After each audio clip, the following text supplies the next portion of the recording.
Hey everyone, I'm making a special video. It's for AIDS Awareness Month, and I would like to say a couple things I've written down.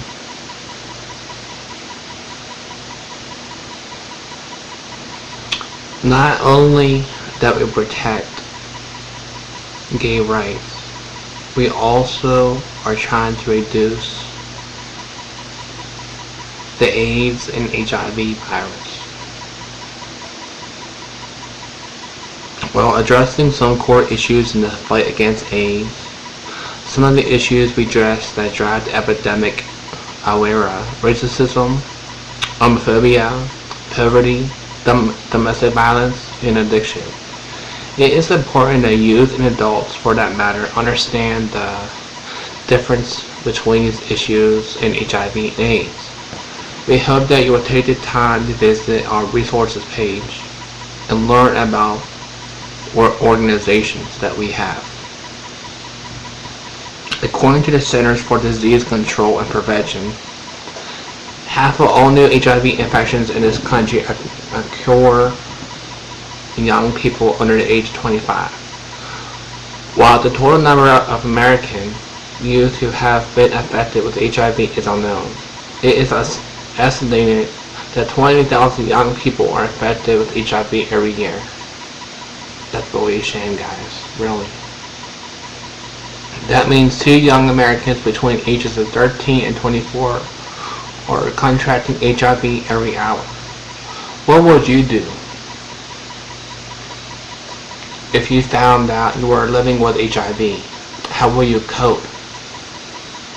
And what would you do if you were confronted with the risk of contracting HIV through unprotected sex and drug use? That's why we urge you to always use the condom, no matter who you are, no matter who you're with, no matter what you're doing.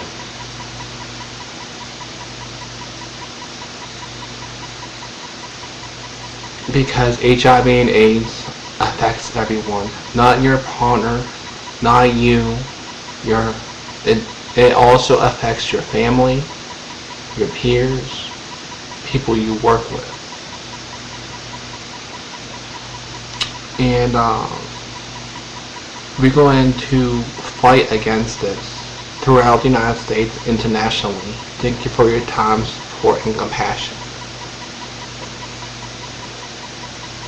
And if you have any questions, concerns, you can find us on Facebook, Warofrights, Warofrights, on their Facebook groups, or You're Not Alone Project, or you can also be in my group called Time to Make a Stand. These are 3 important groups on Facebook that the gay, lesbian, transgender community need to combine. They all need to make one group and take a stand and say no more. We can't go through this domestic violence, this poverty, this racism, this gay bashing, bullying.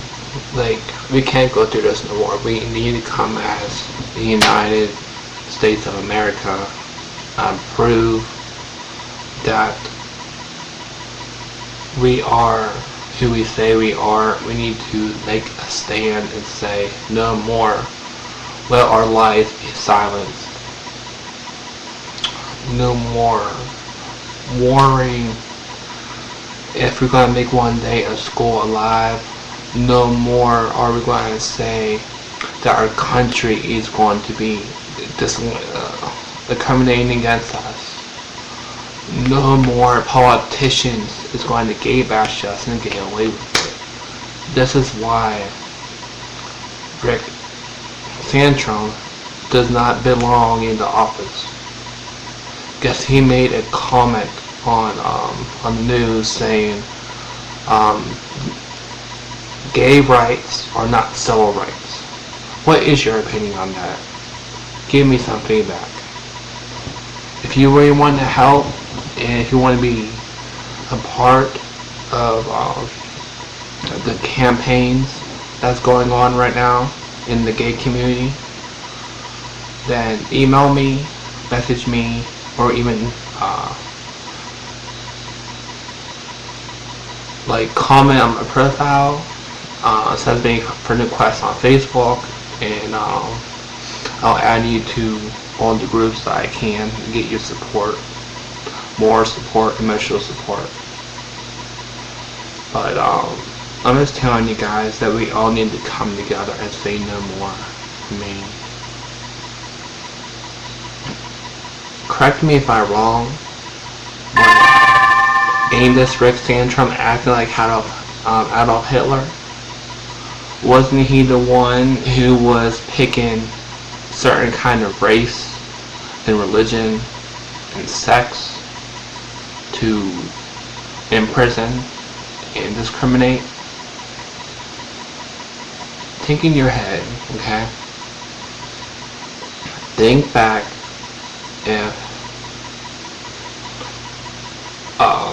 Adolf Hitler was still alive today, right? And our lives would be completely broken.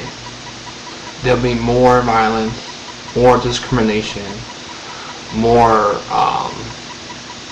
world hunger. Like everything will be out the window. Like nothing will be in place. Okay? Don't you think Rick Sandrum has more important things to worry about?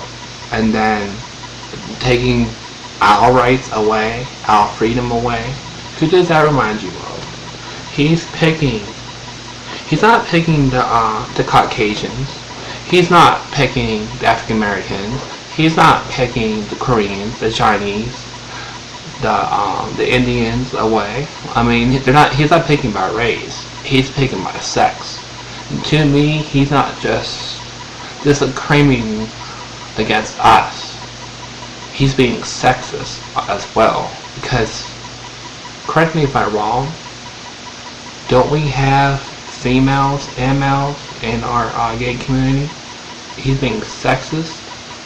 He's discriminating against us. He's trying to take everything away that we gained for the past 100 years. We cannot allow this kind of man to run for our country. I refuse. I mean, like, what is he doing? I mean, he's just lying about a lot of things, and he's trying to imprison us for being who we are and who we love. I mean, to me, that's just cold-hearted. I mean, that reminds me of the Antichrist and the Adolf Hitler in one. Because he has no moral values of what he's talking about. To me personally, I mean, I'm not gonna lie to y'all, I haven't been influenced by politics my whole life, but when a man is gonna sit out there and talk about imprisoning my family and my peoples of the LGBT community, that's when I'm gonna take a stand. You know, I'm asking y'all to do the same. If you love your boyfriend, your girlfriend, your wife, or your husband, we all need to come together and say, this is who we love, this is who we are. We're not going to be in the shells no more. We're not going to take this. But seriously, just think about this message I'm trying to point out. And personally, there's a lot of things that we could do about this, but it takes more than a couple of people to get together. We need to get a rally started, a protest, campaigns. I mean, we need people who are willing to fight for what you believe in and don't back down no matter what the cost is. Because they cannot imprison us for our freedom of speech. Because we have that right as citizens of the United States of America to say how we feel and think how we feel. Well, thank you everybody for listening.